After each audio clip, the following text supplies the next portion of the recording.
જામનગર જિલ્લાના જામજોધપુરમાં વધતી જતી લુખાગીરીઓ તથા રોમિયોગીરી તેમજ તાજેતરમાં બનેલ વેપારી પર હુમલાની ઘટનાના વિરોધમાં આજરોજ જામજોધપુર બંધ રાખવામાં આવ્યું હતું અને જામજોધપુરના વેપારીઓ તથા ગ્રામજનો દ્વારા આજરોજ રેલી સ્વરૂપે આવેદનપત્ર પાઠવવામાં આવ્યું હતું।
જામજોધપુર કાયમ માટે શાંતિપ્રિય શહેર રહ્યું છે, પણ જામજોધપુરની અંદર હમણાં લુખ્ખા તત્વોનો ત્રાસ બહુ વધતો જાય છે।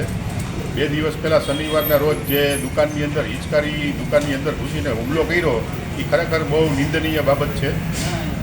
આને હિસાબે જામજોધપુરમાં એક પ્રકારનો રોષ તમામ વેપારીમાં, કોઈ જ્ઞાતિવાદ કે એ સિવાયનો રોષ સમગ્ર વિસ્તારની અંદર મૂકી વીઠો અને સ્વયંભૂ બધા ભેગા થઈ અને નક્કી કર્યું કે કાલે મામલતદાર સાહેબને આવેદનપત્ર આપવાનું છે અને ગામ બંધ રાખવાનું છે।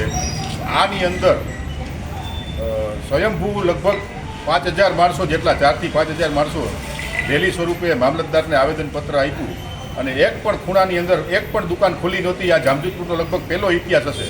આની પહેલાંના બંધના એલાનમાં કોઈ દુકાન કોઈ પક્ષવાદ હોય કે ઓલું હોય એને હિસાબે ખુલ્લું રહેતું હોય, પણ આ ઇતિહાસ એવો છે કે એક પ્યાલી પણ ચાની જામજોધપુરની અંદર મળે નહીં એવું સજ્જડ બંધ રહ્યું।